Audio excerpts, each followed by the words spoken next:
Welcome to the Divorce Podcast, where we explore all aspects of ending relationships, separation, and parenting apart.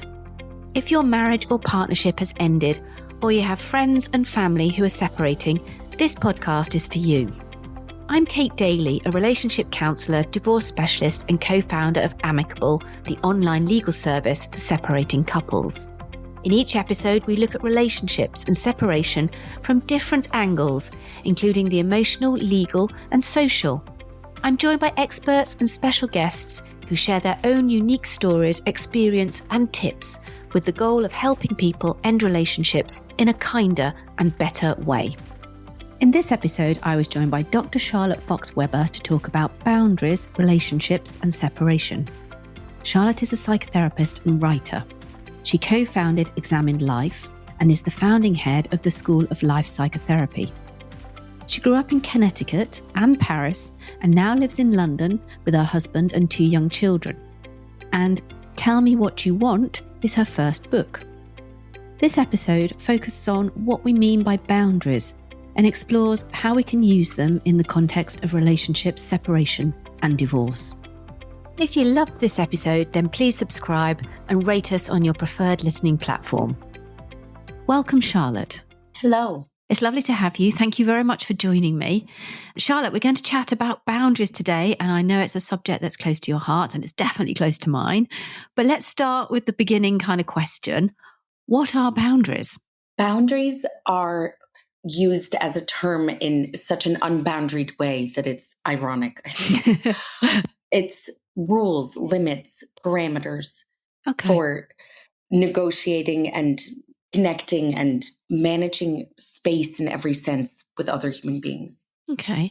And I guess what we're talking about today really is the boundaries around divorce and separation, and specifically any boundaries that would be useful when you're negotiating things like how you're going to co-parent or what your financial arrangements are going to be like when you divorce and separate. So can you give us some examples maybe just to bring the idea of boundaries to life? Because you're right, it's a really sort of nebulous concept. And I hear myself saying it all the time, oh yes, it's really good to have boundaries. And I often challenge myself and say, what do I actually mean by that? So in that divorce and separation scenario, what would be some examples, do you think, of boundaries that people might have? I think they're the boundaries that you keep with yourself in a way. So I think self-protection is a really important boundary as the kind of starting point. If you don't want to reveal certain things, or you feel like you're going to be vulnerable in company, whether it's with an ex or with the ex's family or even friends or work, I think it starts with clarifying for yourself what you want to talk about from your story and what you don't want to talk about. Yeah, that's interesting, isn't it? Because sometimes I think we feel compelled to answer when somebody asks us a question, don't we? Particularly when we're going through something traumatic, like a divorce. People say, oh, how are you feeling? Or what are you doing? Or have you thought about? Or, oh, I heard this or I heard that. And you're expected to come back and fill them in on the details and the gaps in their understanding. And I think that's quite hard, isn't it? It's really hard. It can be really unhelpful, especially if you are fragile and then kind of outsourcing your sense of worth to unworthy authority, because you can find yourself at fragile moments absorbing feedback from someone random who you don't even necessarily like or trust, and it can be out of control very quickly. And I think that just knowing for yourself when you don't know what the story is, when you don't even know how to talk about something. I mean, when you're in the midst of trauma, it's also very difficult to explain and give a kind of coherent update about the trauma to other people. So one of the big boundaries then, it sounds like, is that sense of having a boundary around self-protection and self-preservation. Is that what I've understood from what you're saying? Yes, and being comfortable knowing that it's never exactly perfect. I think boundaries are not ever entirely clean and ideal. I mean, we have a kind of concept of them, but there's no guarantee that every aspect is going to be exactly agreed upon by other people, and intrusions and missteps happen. But I think one of the things that can go wrong with boundaries and talking about a split up or explaining anything about a relationship is when people make light of something and then feel misunderstood for giving that update, if that makes any sense. Like if it happens in grief as well, if you happen to be kind of blithe and feeling okay on a particular day and then you seem nonchalant, I think that is another kind of, it can be an almost self betrayal. It's another kind of disruption to what you want people to think. So I think that boundaries really connect to control in that way. So you think we're trying to find a sense of control because we feel out of control with a trauma or something that's going on, like a divorce or a separation. And so we're trying to use boundaries as a way of wresting that control back, do you think? Or is it something slightly different? Yes. And I think it can be a way of systematizing communication and kind of having authority and resetting dynamics. And sometimes, I mean, it can be a power move when you want to weaponize boundaries or kind of establish things in your own way. It's a response to chaos very often. And having some order and systematizing can be really helpful. But I think that also recognizing the limits of boundaries is very consoling in a way that even if you put everything in place and you're a police officer emotionally, it's not going to be an entirely perfect system. So boundaries sound like an aspiration, kind of like how we describe amicable sometimes. You know, sometimes being amicable when you separate is an aspiration rather than a reality. But it doesn't mean because you fall at the first hurdle, you should give up. You can keep going with that aspiration because that will take you in a certain direction. And it sounds like that's kind of similar with boundaries. Yes, completely. And I think sometimes it's worth reminding yourself that if you overstep a boundary or if someone asks you a question and you find yourself answering, you are allowed to put limits in place as you go along. It's not as if it's kind of whatever you sign up for. So I think that the fluidity and sponginess of boundaries is also important as a kind of philosophy for redefining how we relate to other people. Yeah. So it sounds like, I mean, is it the case that maybe when you're going through a separation, you might want to take some time out to sit down and think about what your boundaries are, particularly, for example, around the communication and what you are and aren't going to say to people? Do you think that's a useful strategy or is that overkill? I think it's really useful. I think that it is helpful to be radically honest with yourself about the dark, twisted feelings and fantasies that you may. If you can be onto your kind of savage side, your beastly side, and really kind of confrontational with yourself, I think it is massively liberating and empowering and also can keep things safe because I think when we don't admit the darker side and the darker ways we may be wanting to kind of exact revenge or punish someone who's been hurtful, when we think that we are blameless and innocent entirely, I think it can actually kind of set us up for self sabotage and out of control behavior in more complicating ways. So I think starting with whatever it is that you are kind of secretly plotting and then going from there. So it sounds to me like rather than trying to put a veneer of niceness on this or a veneer of amicability, you should actually be very ruthlessly honest with yourself. Think and say the things to yourself that are your, deepest, darkest confessions almost. And only from that point, when you've been that ruthlessly honest, can you then move on and put boundaries in place with other people? Yeah. So, I mean, for instance, revenge is something that gets a really bad reputation as a motivation. It's not considered a great motivation. And yet it is completely natural as an aspect of why we make certain choices. And whether we admit it or not, revenge is alive and well universally in different ways. And it's not always the driver, of course, but I think that we get very kind of sanctimonious in defending our motivations. Like there's a lot of pressure, especially if you have been victimized and abused and mistreated and harmed. I think it can be really, really kind of contradictory feeling to then hold yourself accountable for the revenge you want. But I think it's a mistake to believe in your own innocence, Okay. in anyone's innocence. I mean, psychologically. Yeah. So if you're going through a divorce and separation, you're listening to this, then the takeaway so far is maybe around connecting with that honesty. And if you're motivated by revenge or some sense of justice or whatever it is, whether it's attractive or unattractive as a label, then the important thing, it sounds like from what you're saying, is that you need to connect with that and own it and admit to it and get comfortable with it. Yes. And I really want to now defensively say I am not suggesting that we should blame ourselves or kind of be hard on ourselves. I think it's just a relief to say out loud to yourself or to a friend or a therapist or someone you can trust. Actually, I want to do that for all of these dark reasons. So I think once we are onto our shadowy side, then we can be rational and strategic in a more congruent way.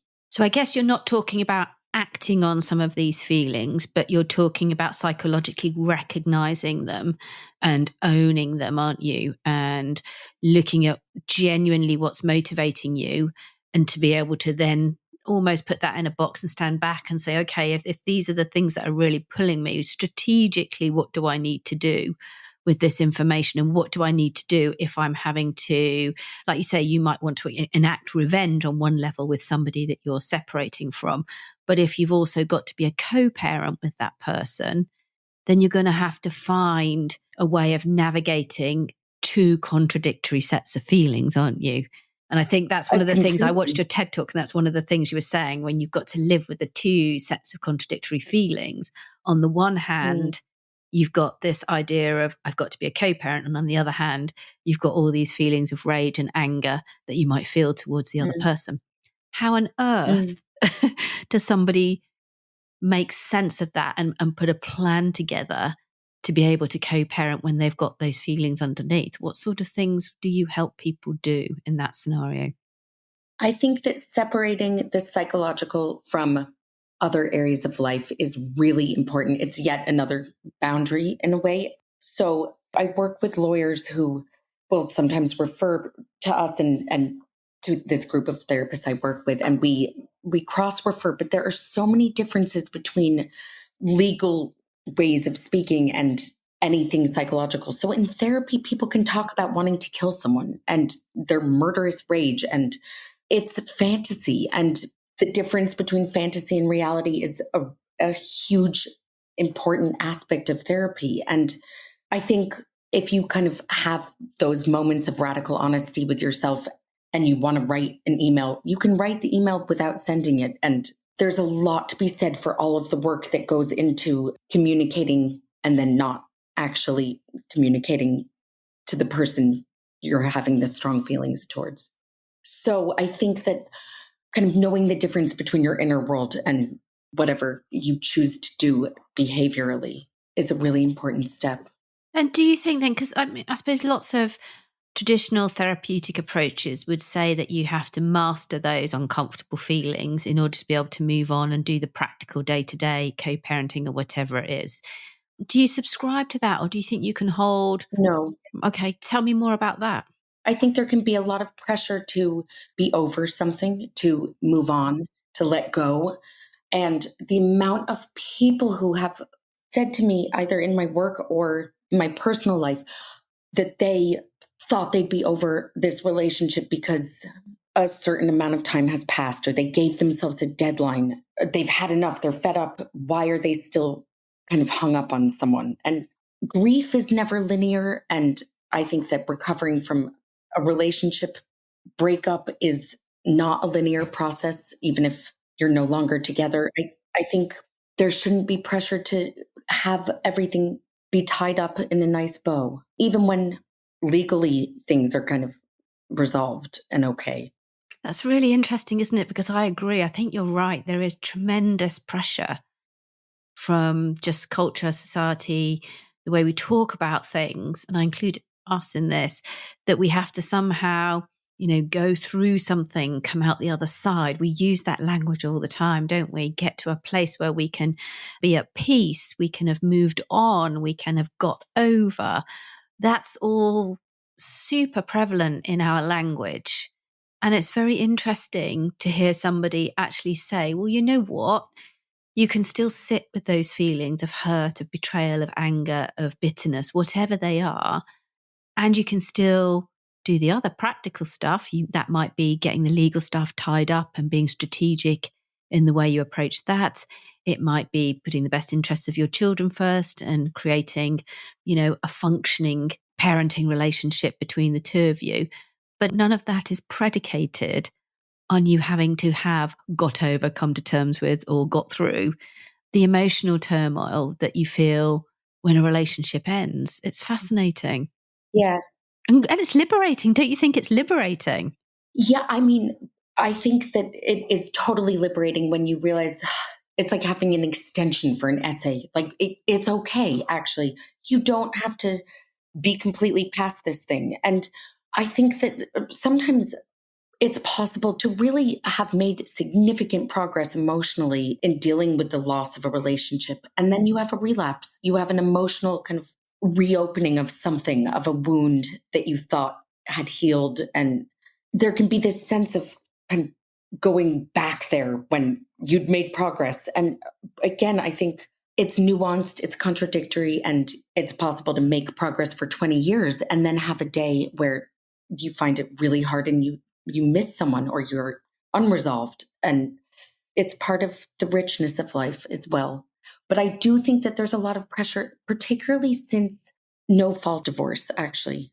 I think that increased the pressure to have things be okay and healthy and can be over any acrimony. And even if legally everything is peachy and has never been hugely inflammatory, that doesn't mean there aren't kind of private battles happening. Yeah, that's a really interesting point, isn't it? Because it's been heralded, and I would concur that actually taking the fault out of divorce has been a real positive move forward for people. But you're right, it's positive as long as we don't pretend it's not there. So it's positive to take it out of it being the state's business or us having to declare to the state why our relationship has broken down. I think that's really positive to remove that because it's just for me. It's just none of their business, the state. But I see and I hear what you say. We can easily get sort of pulled into this idea, seduced by this idea that actually that means people aren't angry, upset, or hurt when they divorce because we're not writing it down on a piece of paper anymore. So it's really interesting to say, where do you go with some of that anger at the beginning of the process these days? I mean, therapy is certainly one place. And I think that so many people need acknowledgement privately at the very least that harm has been done. Whatever the kind of public explanation is, it's one part of the story. It's not the entire truth. So I think the contradictions are important. I think that need to be heard and to have somebody bear witness to your story as you just described is absolutely right. I think huge value is brought by being able to tell your story to somebody, whether that's a therapist or whoever, or a friend or a family member. But I think having somebody else hear your hurt and your pain, I think that's one of the things that allows people to be able ultimately to move on. But I'm interested in just what you're saying there about boundaries. Do you feel ultimately you've got to have mastery of your own boundaries and to be able to set boundaries, within as a precursor to then being able to work with boundaries externally, so with another person? So do you think you have to master it yourself and your own relationship with you, kind of in the way that we talk about, you've got to love yourself before you can go out and love somebody else? Is it the same with boundaries? I think that even the pressure to love yourself before you love someone else is a tall order, because there are sometimes when you actually really dislike yourself and it can still be possible to form a loving relationship. I think that when we wait for things to be so clear and orderly, then it's setting up a kind of perfectionist mindset in a way.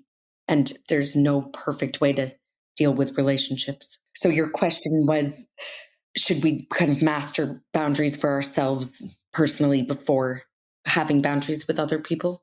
I think knowing that we will get it wrong and then we will try and try again, and it's a work in progress. I think sometimes we have to advocate for ourselves more than we can expect a kind of system to advocate for us. So with boundaries, one of the shockers, it happens at work, it happens in friendships, happens in pretty much all areas of life.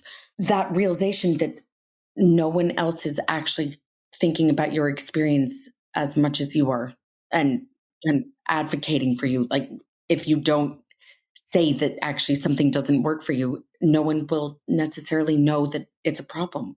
That sounds incredibly obvious, but I think a lot of us still have, and I definitely am one of these people, but still have a fantasy of being taken care of being protected somehow, whether it's our parents or a spouse or friends or culture. And it's that childlike part of us where we think that it'll be okay, our needs will somehow be met. And actually, no, we have to be responsible for ourselves in that way, which is hard.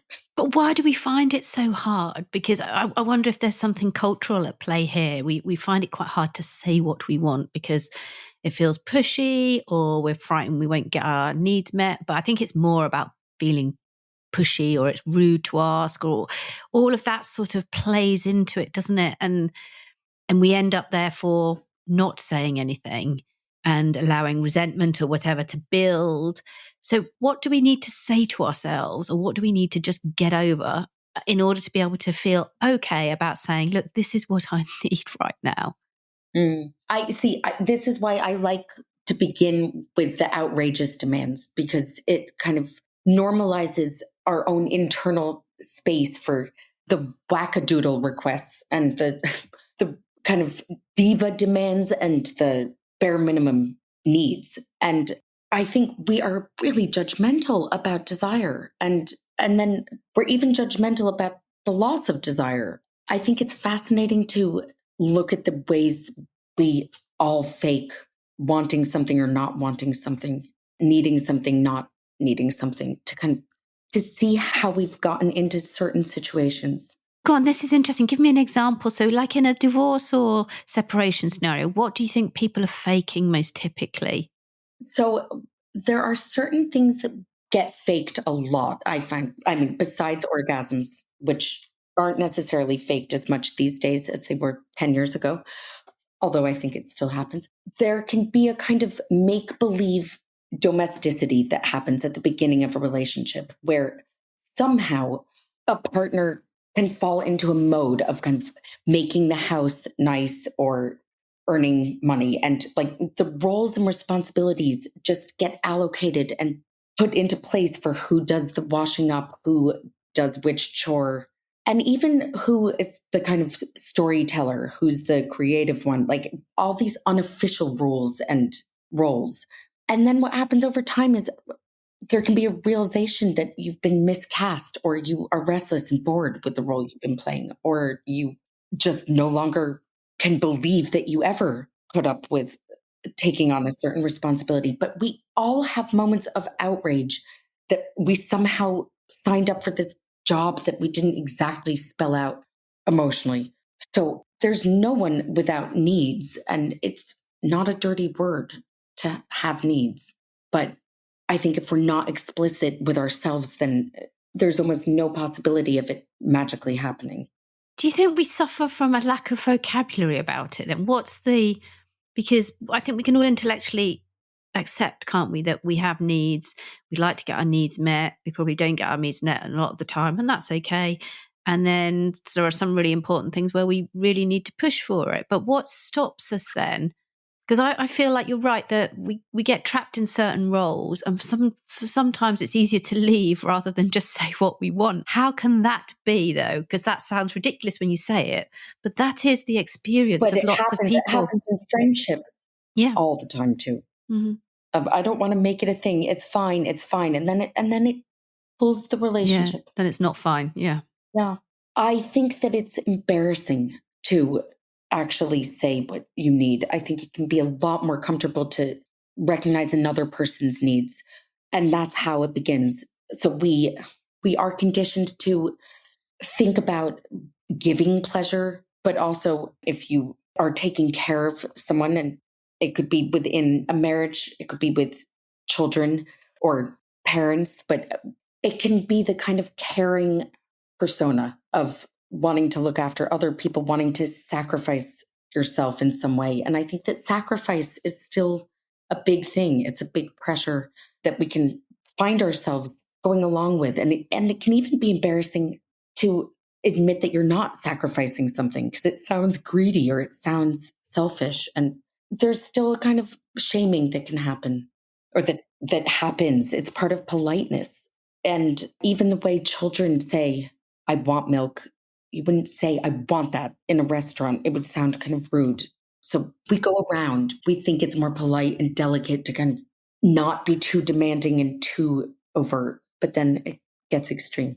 And it's interesting, isn't it? Because we spend a lot of our cultural upbringing, as you say, being polite and socially well brought up and all the rest of it. And then you get to a scenario where a relationship is breaking down and all of a sudden things start to change and the language change, things do become more demanding, things can become more heated, and people, out of perhaps fear or necessity, are much more clear about what they need and what they want sometimes. And it's just so interesting to see that shift in dynamic, because it's the same person, it's the same personality, but maybe something around context allows us to articulate our needs in a different way.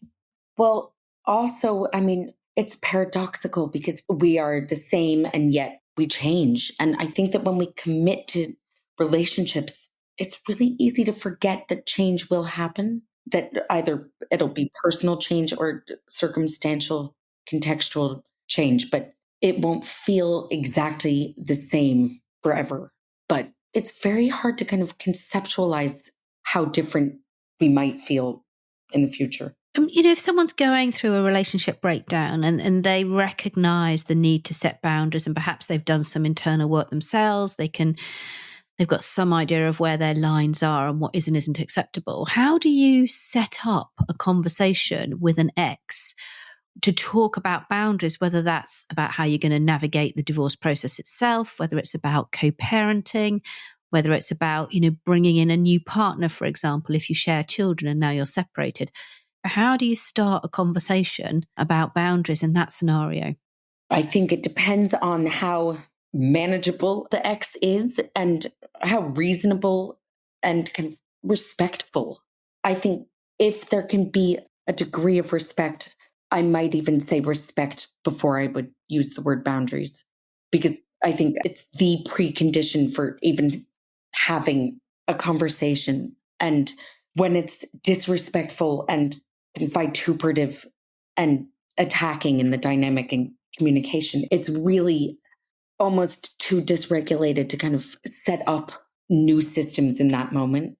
So I think that if you're in the heat of having horrible, horrible fights and attacking each other, feeling attacked, saying something about respect being essential before you can engage is kind of step number one. It sounds like there's almost a hierarchy of what has to be in place, doesn't it, to have the conversation? And is kind of emotional regulation at the bottom, respect next, and then your boundaries? Is that the order, or is there something else missing in that sort of triangle? I think that sounds about right. I mean, it's not going to be fun necessarily, but I think that is the bare minimum. Respect and boundaries, a close second to respect, but there's no reason that respect should not be honored going both ways. It's never okay or justified to not have that be in place. I always think, when I think about boundaries and learning about boundaries, I think the place that I learned most about boundaries was probably in therapy myself. And, when you train to be a therapist, as you know, you have to have a lot of personal therapy. And for me, I think that's where I actually got to grips with what boundaries were in a healthy and safe space, because when you're in a relationship with a therapist, it's a safe space, isn't it? So, it kind of feels like sometimes on the podcast, we're forever recommending going to see a therapist, which I think is probably not a bad shout, but it does really feel to me that, if you're going to learn about boundaries in a really fundamental way, then you need them modeled. You need to understand and feel them and see them in action. And the safest place to do that is in therapy. It's really hard, as you say, to think that your first foray into boundary setting is going to be with somebody that you feel angry, upset with, or potentially murderous about. So I kind of, without wanting to sound obtuse about it, I kind of feel that, if you want to learn and you're interested about creating boundaries and using those boundaries throughout all the aspects of your life, the starting place for me feels like therapy. And I just wondered if you had any thoughts about that. I love the way you have described that. And I think when there is a good working alliance, that is absolutely a place for testing out new ways of relating and boundaries and having the experience of boundaries being respected. A little bit of psychoeducation about these things, I think, is really important too, so that if you're in therapy and your therapist is making you feel uncomfortable about boundaries, having a sense of what's okay and what's not okay is really, really important. That's really good advice. Where do you get the psychoeducation you mentioned just there? What do you recommend? I would say Yalom is a very beautiful writer about boundaries, and also he pushes them. He definitely gets cozy and is kind of radical and humanistic. So if you want to think about boundaries in a way that isn't just psychoanalytic. Yeah. We'll put that link on because Yolom's a good shout. We'll put the link for that if people are interested onto the show notes as well, because I think that's a really good place to start with boundaries. I'm just conscious of time. What about any final tips or advice for people when it comes to boundaries, Charlotte? What would you say? It starts with just being curious about it in yourself and not judgmental. That's lovely advice. Thank you. Where can people find out more about you, Charlotte? Oh, on Instagram, Charlotte Fox Weber Psychotherapy. Okay, brilliant. And what about your book? So tell us a little bit about your book. My book it's called What We Want in the UK. It's called Tell Me What You Want in the US. Cultural difference. Yeah. It's out in paperback now. And it's about desire and the different ways we have underlying dark desires. Sounds brilliant. Definitely worth a read. Thanks so much for your time. You can find out more about me. I'm on X at Kate_Daly. You can hear about new podcast episodes by subscribing for updates and visiting thedivorcepodcast.com or your favourite listening platform. Charlotte, it's been a pleasure chatting this afternoon. Thank you very much for your time. And thank you everyone for listening.